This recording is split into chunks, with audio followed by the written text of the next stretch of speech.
For centuries, we believed that the moon was our limit, our final frontier. Our imaginations painted the night sky with stories of astronauts flying to its surface, our rockets racing past the boundaries of the Earth's atmosphere. And yet, we never truly understood what it would mean to venture there. The moon is no longer just a distant orb in our collective mythos. It is real, and it is a dead, barren rock. On April 6, 2026, these four souls, Reed Wiseman, Victor Glover, Christina Koch, and Jeremy Hansen, will step aboard the Orion spacecraft. Their destination, the moon. But this isn't just a mission of exploration. This is not a quest for discovery or glory. This is the first time humanity will look into the black abyss of space and feel its crushing weight. Artemis II isn't a mere exploration. It is a one-way trip into the soul-chilling unknown. As the rocket engine ignites, it will lift these astronauts into the vacuum of space, further from Earth than any living human has ever been. The hum of the engines will gradually fade away, leaving behind an eerie silence that will grow more oppressive with each passing minute. There will be no turning back. The crew will be trapped in the cold emptiness, held by the moon's gravity like a fly caught in a web, with no escape, no way to reverse course. The moon, our eternal symbol of ambition, will become a prison. This is the reality of Artemis II. Space, once the realm of our wildest dreams, has become a towering wall. And once those astronauts pass beyond Earth's orbit, they are in a zone of no return, a place where the only certainty is the terror of what lies ahead. The engines roar to life with a fury that shakes the very foundation of the Earth. Artemis II's massive rocket, the Space Launch System, thrusts upward into the heavens, and for a moment, it feels as though the world itself holds its breath. As the spacecraft accelerates, the astronauts' bodies are pressed back into their seats, feeling the raw force of the moment. But all this, the fire and the thrust, is not what will define their journey. No, the true terror comes after. It comes not when they launch, but when they cross the threshold of no return.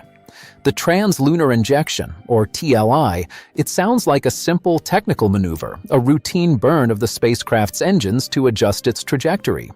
But for the astronauts of Artemis II, it is a moment that will rip apart the very fabric of their reality. A few minutes, just 5 minutes of relentless acceleration, pushing them faster than any human has ever traveled.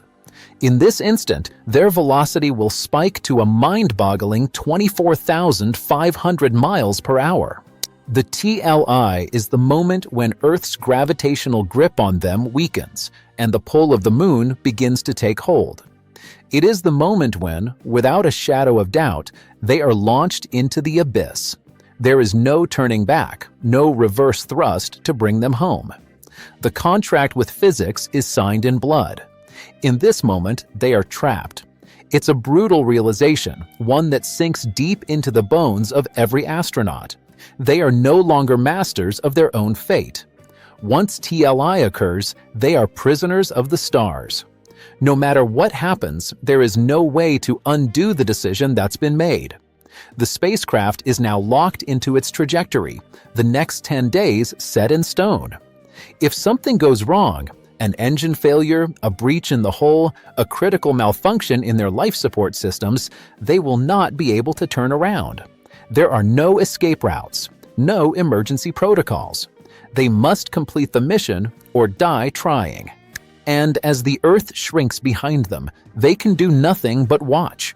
The one thing that has always been their anchor, their point of reference, begins to vanish from sight. The Earth is no longer a place they can reach out to. It is now a distant, unreachable memory. The horror of this moment is not the terror of the void. It is the realization that they are helpless, that this is what space is, an unforgiving, cold domain that does not care about the feeble human desire for safety. They are merely travelers on a road that has no detours, no stops.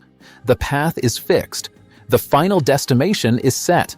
They will go around the moon, and only then will they be allowed to return, if they survive the journey. The concept of home now feels like a cruel joke. It's not that they can't see Earth anymore, it's that they will have to live with the knowledge that they can never go back. Their entire mission is a one-way trip, and the vast emptiness of space is the only thing standing between them and the safety of Earth. A vast, relentless void that neither cares for them nor acknowledges their existence. As Artemis II drifts farther into space, the astronauts are no longer just crossing distances, they are crossing into nothingness. It's not just the absence of things, it's the absence of meaning, of context, of everything they know. The stars above them, distant and indifferent, twinkle in a cold, sterile dance. But they are not the guiding lights they once imagined. They are just cold, distant reminders of how small and inconsequential humanity truly is.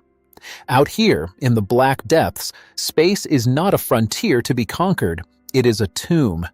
They are not merely floating through space, they are being carried away, helpless, by forces beyond their comprehension. And as they peer out the small windows of their spacecraft, they realize something even more unsettling. The blackness of space is not empty, it is full. It is full of a silence that echoes so deeply in their bones, it threatens to crack the very foundation of their minds. There are no sounds, no voices, no signals from Earth. There is nothing but the hum of their life support system, the soft click of their heartbeats, and the growing, ever-present terror of being so utterly alone.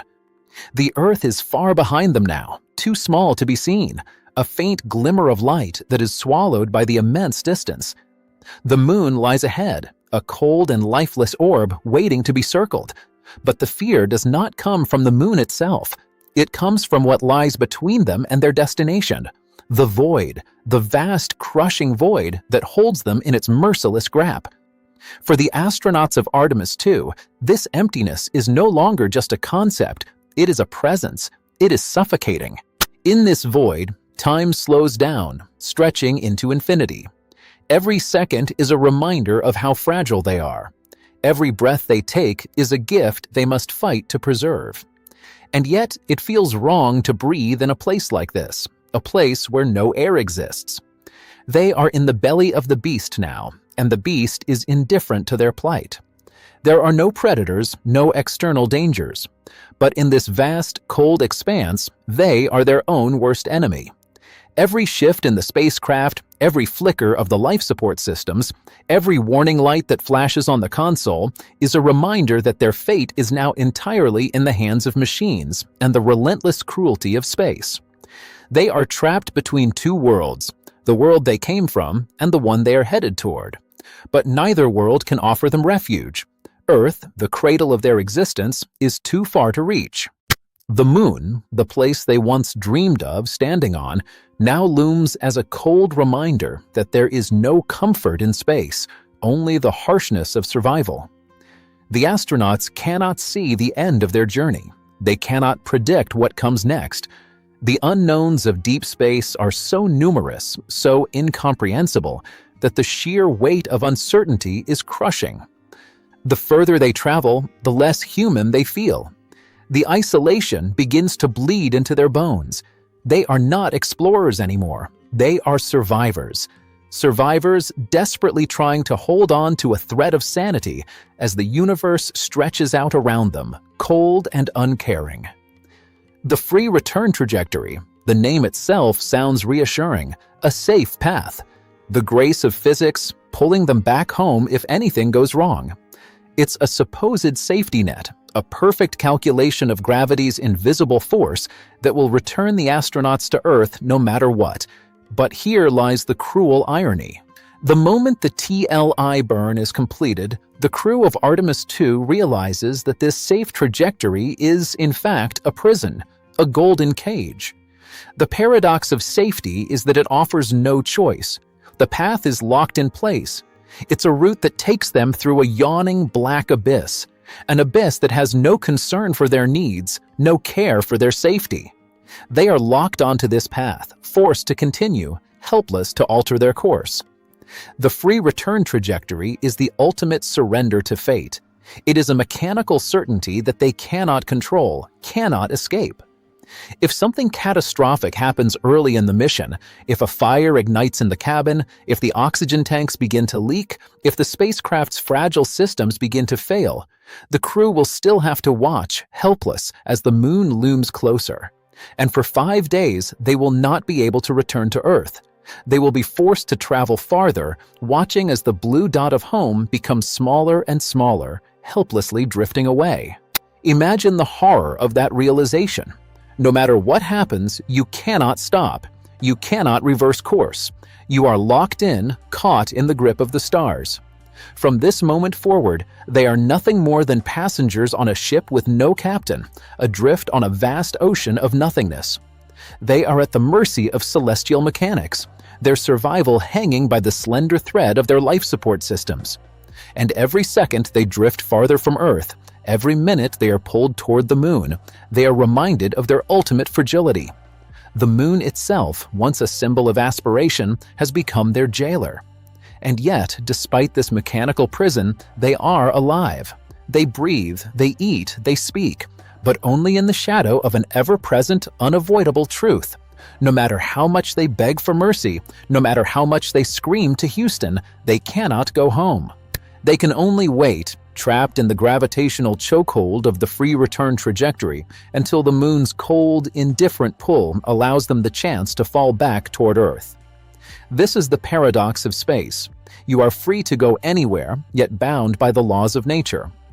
The journey to the moon is the ultimate test of endurance, where every step forward is a reminder that space is not a place to conquer, it is a place that conquers you. The astronauts are not explorers, they are survivors, trapped on a one-way path, watching as the Earth fades into a pale blue memory. There is no sunset on the moon.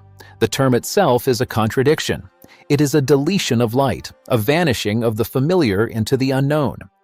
As Artemis II crosses into the moon's shadow, the Earth, their home, their cradle, begins to disappear from view. It happens slowly, almost imperceptibly at first. The blue glow of the planet they came from fades, consumed by the cold, jagged edge of the lunar horizon. There is no sunset on the moon. The term itself is a contradiction. It is a deletion of light, a vanishing of the familiar into the unknown.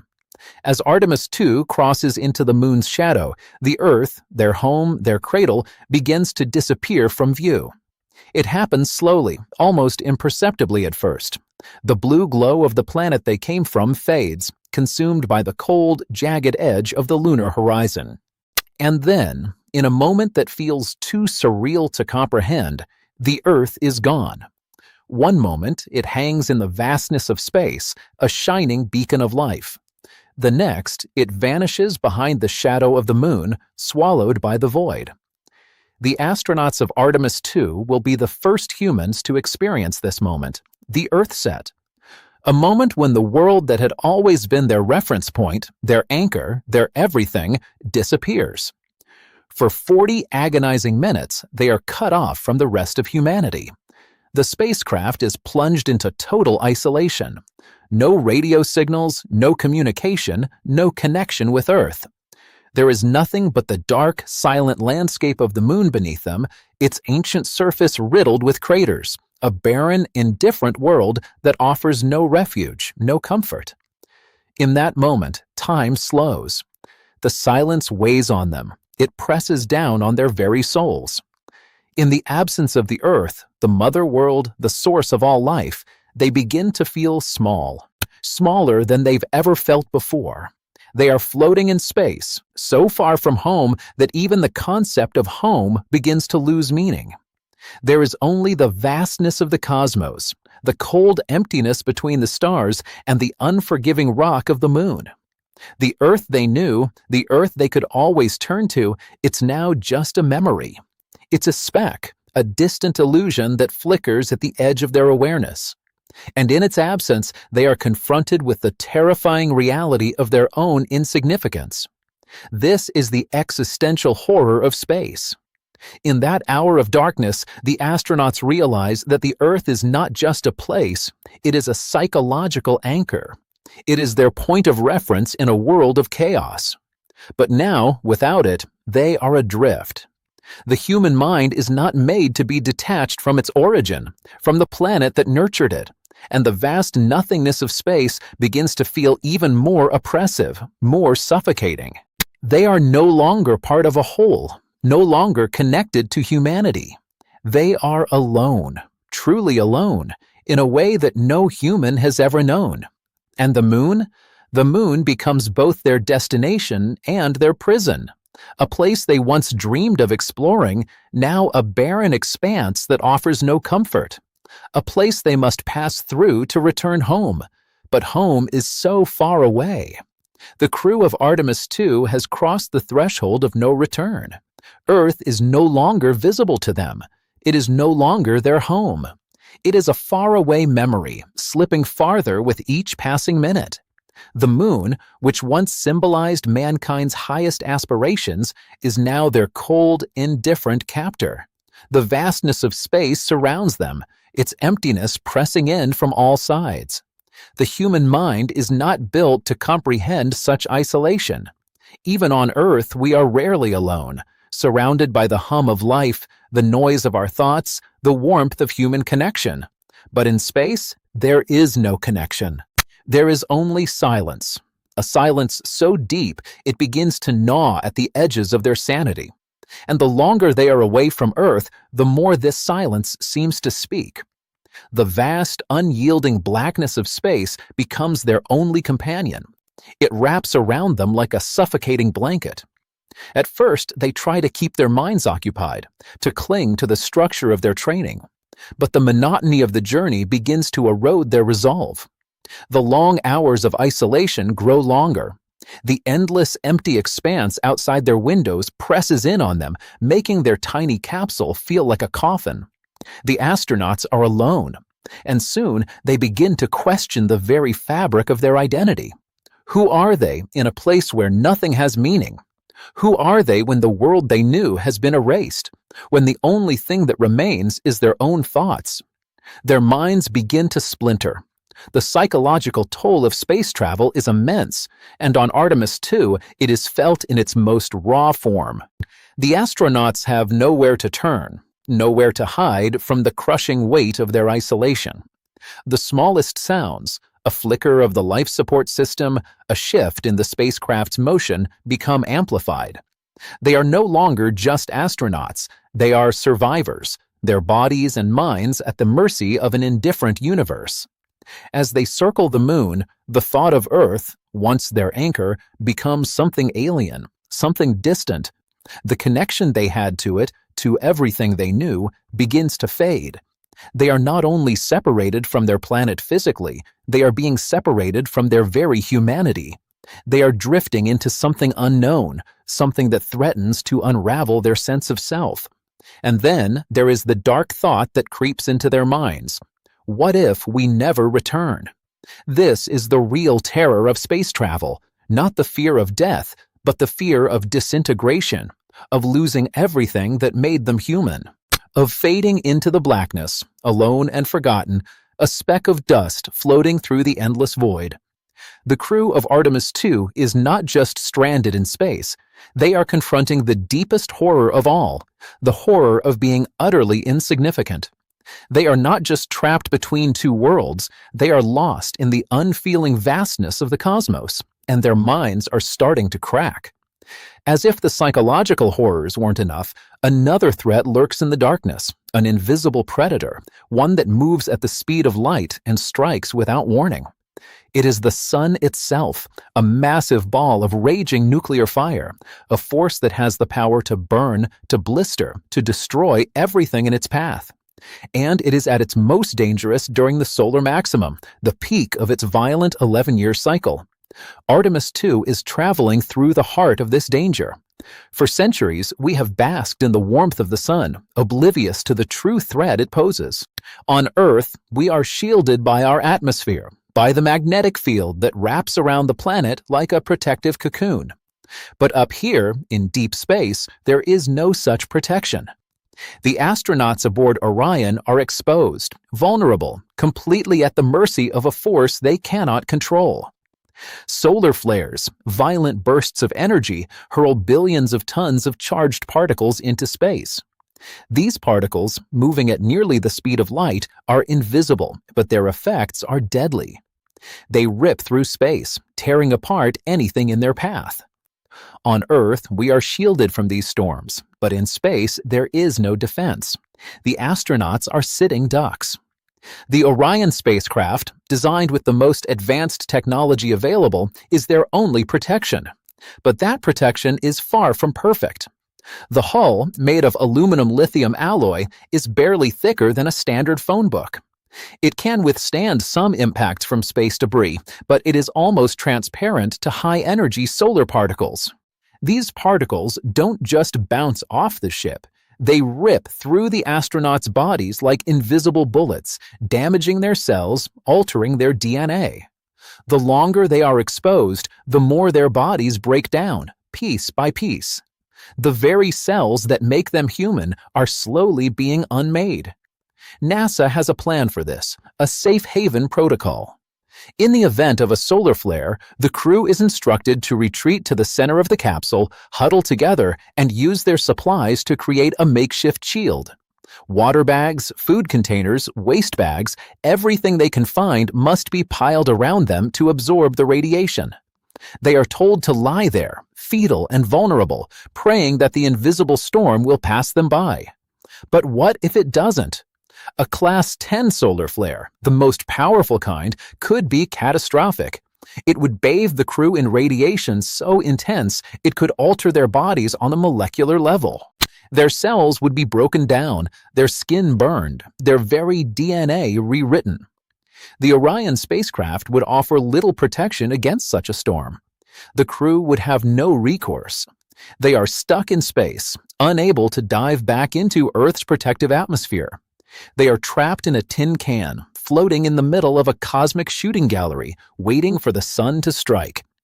This is the true danger of space. It is not the cold emptiness, nor the isolation. It is the fact that space is a place where the rules of nature are magnified to their most terrifying extremes. A single solar storm could end everything, and if the astronauts are caught in its fury, there is no escape. There is no one who can help them. They are alone, truly alone, and the sun is their most dangerous enemy. The truth is undeniable. Artemis II is not merely a mission. It is a journey into the very heart of darkness, where humanity's fragility is laid bare against the vast, uncaring cosmos. A single solar storm could end everything, and if the astronauts are caught in its fury, there is no escape. There is no one who can help them. They are alone, truly alone, and the sun is their most dangerous enemy. The truth is undeniable. Artemis II is not merely a mission. It is a journey into the very heart of darkness, where humanity's fragility is laid bare against the vast, uncaring cosmos. We have always told ourselves that we are explorers, that the universe is there for us to conquer, to understand, to chart. But in space, that illusion evaporates like a puff of smoke in the wind. As Artemis II floats deeper into the void, the astronauts are confronted with the most fundamental reality of all. The universe is not kind. It does not care that we exist, that we dream, that we strive. It is indifferent to our hopes, our desires, and our deepest fears. The moon, which once symbolized human achievement, is now the place where humanity's greatest triumph meets its most profound existential test. This is not a space of discovery. It is a space of survival. The universe itself is a beast, and in this moment, Artemis II's crew has become nothing more than prey. Space does not offer warmth, comfort, or safety.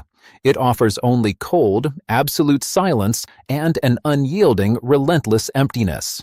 The moon, while once a symbol of adventure, has become a cruel reminder of just how small and insignificant we truly are. It looms ahead, a barren wasteland, a place where humanity will not find sanctuary, but will only encounter more emptiness. The crew of Artemis II is not exploring. They are merely enduring. Every second they remain in deep space, the sense of their own smallness becomes more pronounced. The human mind, so accustomed to the comforts of Earth, is not built for this vast, infinite void. It is not built to be suspended between two worlds, where no escape is possible and no help can come. Their mission is no longer about exploration. It is about survival, about clinging to the last remnants of their humanity in the face of an overwhelming, uncaring universe. The stars that once inspired wonder now feel like distant, indifferent lights. The vast black sea of space has no regard for their journey, for their struggle. It will simply watch as the astronauts drift toward their final fate, taking no notice of the small, fragile beings that attempt to make their way through its endless expanse. The moon does not care. The sun does not care. And the universe?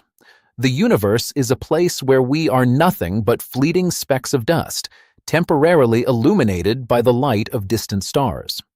Our lives are a brief spark in an eternity of darkness. Artemis II is not a grand adventure. It is a stark confrontation with the truth that we are infinitesimally small in the grand scale of the cosmos. We are nothing in the face of the void. And the astronauts, aboard their fragile spacecraft, are mere insects fluttering in the wind, insignificant, fragile, alone. They are caught in the unforgiving maw of space, a place where nothing can save them. There are no gods, no divine beings watching over them. There is only the cold, brutal reality of the universe, a reality where humanity's place is uncertain, and where our very survival is a question we may not be able to answer. As Orion drifts through the infinite darkness of space, the crew is forced to confront a singular, haunting thought. Are we truly ready for this? Humanity has long sought to reach beyond the confines of Earth, to explore the unknown, to defy the boundaries of our existence.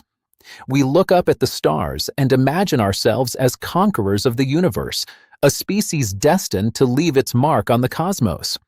But the reality of space, as Artemis II reveals, is something far more terrifying than the dreams of exploration we've long romanticized. This is no grand adventure. It is a trial, a test of endurance, a test of whether humanity's fragile mind and body can withstand the crushing forces of the universe. Artemis II is not about discovery.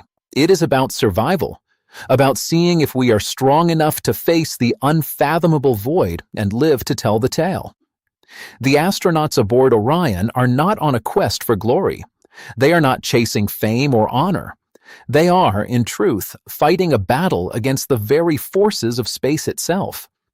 Every breath they take, every second they remain alive, is a victory. Because in space, there are no guarantees. There is no safety net. There is only an endless, inhospitable expanse that will swallow them whole without a second thought. As the spacecraft approaches the moon, a grim realization sets in. Humanity is not ready for what it has chosen to pursue. We have built rockets, crafted spacecraft, and designed missions, but we have not yet reckoned with the sheer terror of being alone in space. We have not yet truly understood what it means to be cut off from everything we know, to be isolated in a universe that does not care whether we survive or perish. And so, we must ask, are we truly ready to leave the Earth behind, to cut the umbilical cord and drift into the abyss, knowing that once we venture too far, there will be no turning back? The journey of Artemis II is not just a physical test. It is a test of the human spirit. It is the ultimate challenge, to survive the terror of space, to endure the unyielding isolation, to confront the cold, indifferent truth of the universe. The astronauts may survive their mission, but they will never be the same. They will return not as heroes, but as witnesses to the darkest reality of our existence.